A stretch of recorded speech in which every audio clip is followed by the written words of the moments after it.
Bien, vamos a continuar con el tema que veníamos tratando referido a cuál va a ser el enfoque de nuestra actividad en análisis urbanístico. A los temas que veníamos trabajando o que habíamos hecho mención en la parte anterior, ahora agregaremos el tema de los instrumentos, en particular los instrumentos liminares y los instrumentos regulatorios, y qué tipo de ciudad estamos construyendo como para ir pensando en el tipo de instrumentos que nosotros podemos llegar a formular. Nosotros nos preguntábamos antes de qué ciudad estamos hablando cuando hablamos de instrumentos de ordenamiento y construcción de la ciudad, cómo está organizada la ciudad, cuál es el carácter de los elementos que la componen, cuál es el estado de situación que presenta la ciudad en determinado momento, cómo se fue transformando particularmente en los últimos años y qué instrumentos disponemos. Todo esto es una serie de preguntas que nosotros nos hacemos, ya sea para formular nuevos instrumentos de ordenamiento urbanístico o ya sea para reformular instrumentos existentes y modificar los existentes. Por eso, entonces, referido a los instrumentos, ¿qué es lo que nosotros tenemos a disposición y para qué? O sea, ¿qué tipo de instrumentos nosotros tenemos? Cuando yo digo nosotros tenemos a disposición, hablo del gobierno local, o sea, ¿qué tipo de instrumentos de ordenamiento tiene el gobierno local y para qué sirve ese tipo de instrumentos? Entonces nosotros podemos hacer una primera clasificación referida al tipo de instrumentos que llamamos instrumentos liminares e instrumentos regulatorios. Nosotros llamamos instrumentos liminares a todos aquellos que definen las orientaciones generales, criterios, principios que orientan la intervención en el territorio. Y por su lado, nosotros hablamos de instrumentos regulatorios, aquellos que definen el modo de intervenir en el territorio a partir de establecer reglas y procedimientos precisos. Por ejemplo, el modelo de desarrollo territorial que forma parte de la Agenda de Desarrollo Territorial para la provincia de Río Negro define a grandes rasgos cuáles son esos criterios, esos principios que van a orientar la transformación del territorio. E incluso con la gráfica también se da cuenta del tipo de instrumento con el cual nosotros estamos trabajando. Cuando hablamos de instrumentos regulatorios, aquellos que definen de una manera más precisa las acciones de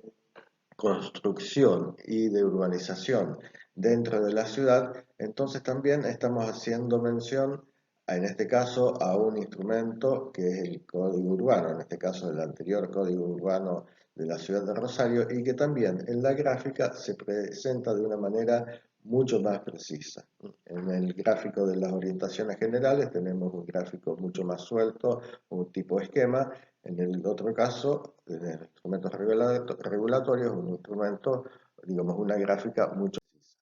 Podemos hablar también de instrumentos liminares, por ejemplo, en el caso del Plan Urbano Ambiental para la ciudad de Posadas, que también define, por un lado, los grandes rasgos de la transformación que se pretende para la ciudad y, por otro lado, define los proyectos de carácter estructural y los proyectos de carácter local, que son los que van a sostener la transformación y el proyecto de transformación que se propone para la ciudad.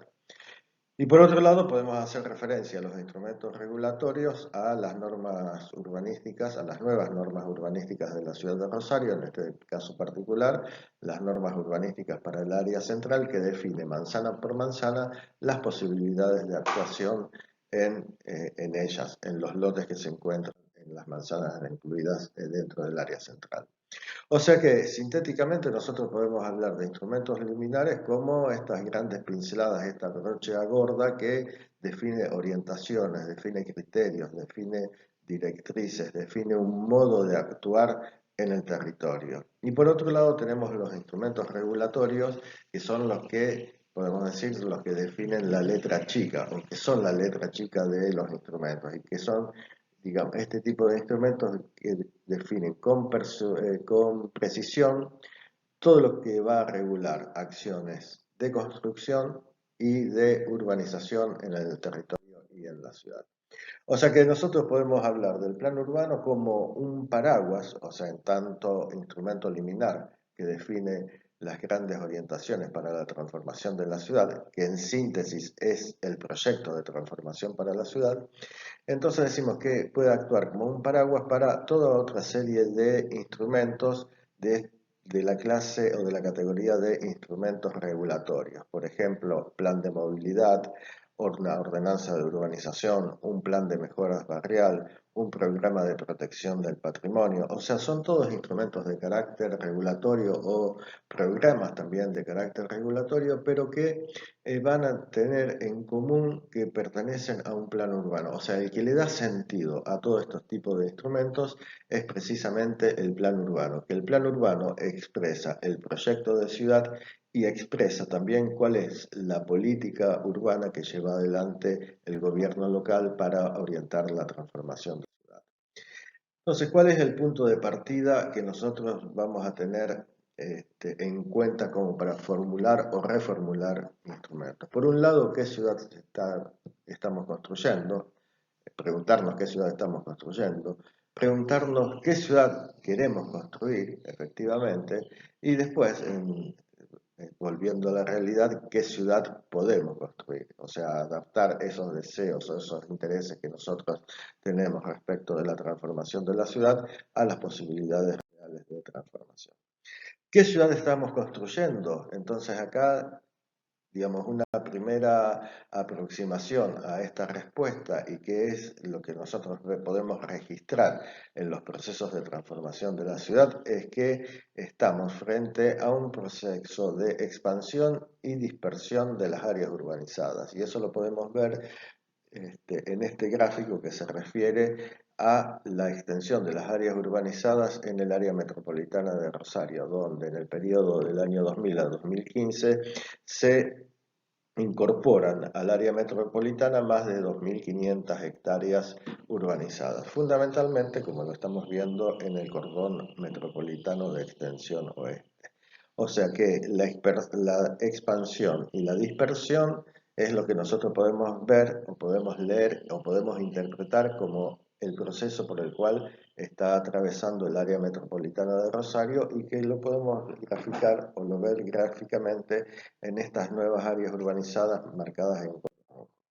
Y por otro lado, otra de las características, otro de los rasgos más importantes de este proceso de transformación por el cual están atravesando las ciudades, y en particular en este caso estamos hablando de la ciudad de Rosario, es lo que se denomina o lo que se conoce con el nombre de fragmentación social del espacio urbano. O sea, una profunda diferenciación entre las condiciones de vida que existen entre los distintos, o que podemos registrar en los distintos sectores de la ciudad. Por ejemplo, en este caso estamos hablando de marcadas diferencias entre distintos sectores de la ciudad en lo que respecta a la localización de los hogares con mayor cantidad de necesidades básicas insatisfechas, a la localización de los hogares con los valores de hacinamiento más vulnerables, más significativos, y también a los sectores de la ciudad con los valores de analfabetismo de los jefes de hogar más importantes. O sea que vamos a ver que siempre estos aspectos más negativos que hacen o que caracterizan el proceso de construcción de la ciudad, los vamos a ver en general siempre ubicados en los mismos sectores. Entonces, para continuar con estos temas, vamos a ver de qué manera interpretan otros actores este proceso, autores, perdón, este proceso de transformación de la ciudad. O sea, cuáles son las tendencias que nosotros podemos registrar hoy en cuanto a la transformación de las ciudades, que es el tema con el cual vamos a seguir trabajando.